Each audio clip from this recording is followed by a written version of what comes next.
పిల్లలకు కొద్దిపాటి జ్వరం వచ్చినా విలవిల్లాడిపోతాం. అలాంటిది క్యాన్సర్ వస్తే ప్రాణమే పోయినంత పనవుతుంది.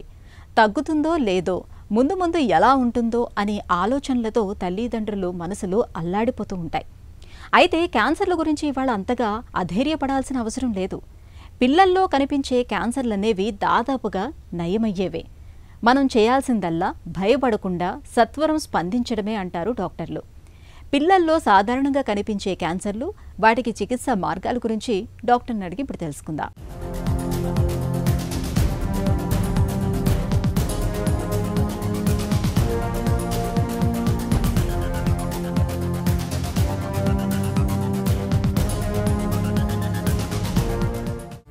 పిల్లల్లో క్యాన్సర్లు ఎందుకు వస్తాయి?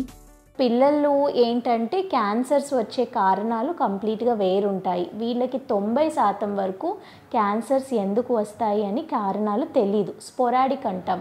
అంటే మామూలుగా రక్త కణాలని ఒక సైకిల్లో వెళ్తూ ఉంటాయి. అదే కణము అదుపు తప్పి అసాధారణంగా పెరిగితే అది క్యాన్సర్ కణంగా మారుతుంది. అది ఎందుకు అదుపు తప్పుతుందంటే కొన్ని మ్యూటేషన్స్ వల్ల అది అదుపు తప్పుతుంది. బట్ ఆ మ్యూటేషన్స్ ఎందుకు జరుగుతాయి అన్నది 90% వరకు మనకి ఇప్పటి వరకు కారణాలు తెలీదు.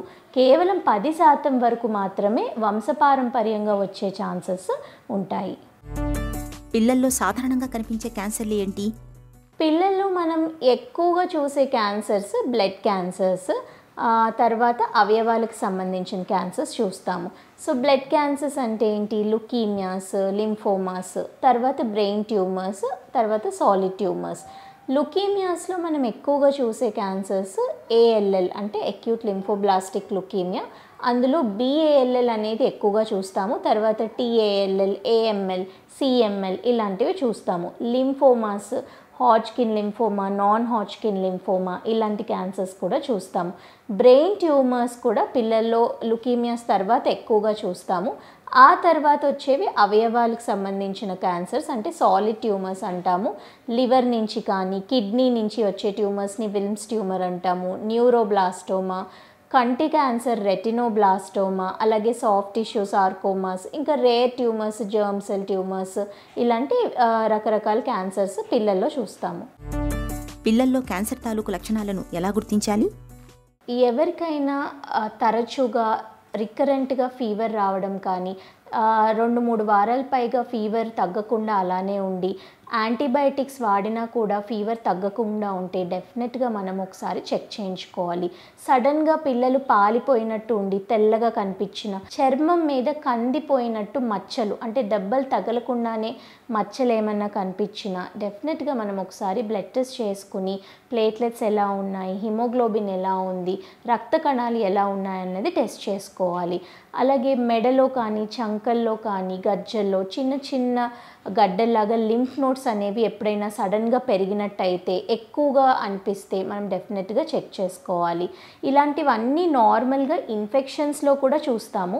ఇవన్నీ ఉంటే ఖచ్చితంగా క్యాన్సర్ అని చెప్పలేం, కానీ డెఫినెట్గా ఇవి కన్సిస్టెంట్గా అలానే ఉండి మన ఇబ్బంది పెట్టేటట్టు ఉండి తగ్గకుండా ఉంటే డెఫినెట్గా క్యాన్సర్ రూల్ అవుట్ చేసుకోవాలి. అలాగే కంటిలో తెల్లటి మెరుపులాగా చుక్క కనిపించినా కంటి క్యాన్సర్ అనేది రూల్ అవుట్ చేసుకోవాలి. కడుపులో ఏమన్నా గడ్డల్లాగా అనిపించినా, సడన్గా వెయిట్ తగ్గిపోయి విపరీతమైన బోనీ పెయిన్స్, రాత్రిపూట ఏడుస్తున్నట్టు బాగా నొప్పులు వచ్చినా కానీ చెక్ చేయించుకోవాలి. అలాగే తెల్లవారుజామున విపరీతమైన తలనొప్పి, వాంతులు అవ్వడము, తర్వాత తలనొప్పి తగ్గడము ఉంటే డెఫినెట్గా మనము బ్రెయిన్ ట్యూమర్స్ ఏదన్నా ఉన్నాయా అన్నది రూల్ అవుట్ చేసుకోవాలి. పిల్లల్లో క్యాన్సర్ను ముందుగా గుర్తించడానికి ఏవైనా పరీక్షలున్నాయా? చిన్నపిల్లల్లో ఏంటి అంటే క్యాన్సర్స్ బాగా హైలీ ప్రొలిఫరేటివ్గా వస్తాయి, అంటే ఫాస్ట్గా ఎవల్యూషన్ ఉంటాయి. కాబట్టి మనకి స్క్రీనింగ్ టెక్నిక్స్ అనేవి ఉండవు. లక్షణాలు అనేవి తెలుసుకుని భయపడకుండా వెంటనే మనము చూపించుకుంటే ఎర్లీగా డయాగ్నోస్ చేయడానికి హెల్ప్ఫుల్ అవుతుంది. పిల్లల్లో క్యాన్సర్కి చికిత్స విధానం ఏ విధంగా ఉంటుంది? వాళ్ళకి వచ్చే క్యాన్సర్ తత్వాన్ని బట్టి అది ఎగ్జాక్ట్గా అది బ్లడ్ క్యాన్సరా, సాలిడ్ ట్యూమరా, అది ఏ క్యాన్సరు, దాని తర్వాత అది ఏ స్టేజ్లో ఉంది, ఏ రిస్క్ కేటగిరీలో ఉంది అని దాన్ని చూసుకుని దానికి సంబంధించిన టెస్ట్లు చేసుకుని దాని తర్వాత దాన్ని బట్టి ట్రీట్మెంట్ ఉంటుంది. ఒక్కొక్క క్యాన్సర్కి ఒక్కొక్కలాగా ఉంటుంది ట్రీట్మెంట్. ఇద్దరు పిల్లలకి ఒకటే రకమైన క్యాన్సర్ వస్తే వాళ్ళిద్దరికీ కూడా సేమ్ ట్రీట్మెంట్ ఉండదు. ఎందుకంటే వాళ్ళ బాడీని బట్టి, వాళ్ళ వెయిట్ని బట్టి, వాళ్ళ న్యూట్రిషనల్ స్టేటస్ బట్టి, క్యాన్సర్ తత్వాన్ని బట్టి ట్రీట్మెంట్ ప్రోటోకాల్ అనేది మనం డిసైడ్ చేస్తాం. ఇప్పుడు బ్లడ్ క్యాన్సర్స్ చూసుకుంటే ఫర్ ఎగ్జాంపుల్ మనము మోస్ట్ ఆఫ్ ద ట్రీట్మెంట్ కీమోథెరపీతోనే నయం చేస్తాం. చాలా తక్కువ మందికి మనము రేడియేషన్ కానీ బోన్ మ్యారో ట్రాన్స్ప్లాంట్కి కానీ వెళ్తాం. ఈ కీమోథెరపీ కూడా మనము డిసైడ్ చేసేది ఏంటంటే వాళ్ళ క్యాన్సర్ రిస్క్ బట్టి, వాళ్ళ రెస్పాన్స్ బట్టి మనం పెంచడమా ఏంటి అన్నది డిసైడ్ చేస్తాం. అదే సాలిడ్ ట్యూమర్స్, అవయవాలకు సంబంధించిన క్యాన్సర్స్ అయితే వాటిని మనం డయాగ్నోస్ చేశాక ఏ స్టేజ్లో ఉందో తెలుసుకుని సర్జరీ చేసుకోగలిగితే సర్జరీ చేసి తర్వాత కీమోథెరపీ అనేది ఇస్తాము. లేకపోతే ఫస్ట్ అడ్వాన్స్ స్టేజ్లో అనిపిస్తే మనం కీమోథెరపీ ఇచ్చి వాటి సైజ్ తగ్గించుకుని తర్వాత మనం సర్జరీకి వెళ్తాం. పిల్లల్లో వచ్చే క్యాన్సర్ పూర్తిగా నయమవుతుందా? చిన్నపిల్లల్లో క్యాన్సర్స్ 80% వరకు కంప్లీట్గా నయమవుతాయండి. మనము ఇలాంటి ప్రాబ్లమ్స్ అంటే ఇలాంటి లక్షణాలు ఎప్పుడైనా కనిపిస్తే భయపడకుండా చూపించుకుని ఎర్లీగా డయాగ్నోస్ చేసుకోగలిగి రైట్ టైంలో రైట్ ప్లేస్కి వెళ్ళి రైట్ ట్రీట్మెంట్ తీసుకుంటే కంప్లీట్గా క్యూర్ అయ్యే ఛాన్సెస్ ఉంటాయి.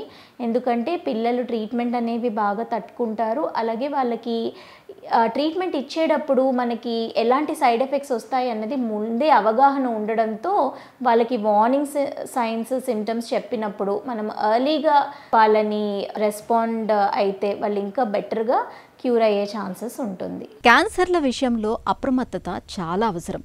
పిల్లల్లో ఏవైనా అసాధారణ అనుమానిత లక్షణాలు కనిపిస్తున్నప్పుడు తల్లిదండ్రులు ఆలస్యం చేయకుండా వెంటనే డాక్టర్ని సంప్రదించి తగిన పరీక్షలు చేయించాలి. క్యాన్సర్లను తొలి దశలను గుర్తిస్తే చికిత్స చాలా తేలిక.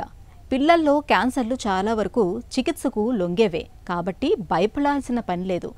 ఆధునిక చికిత్సల సాయంతో క్యాన్సర్లను సులువుగానే జయించవచ్చు.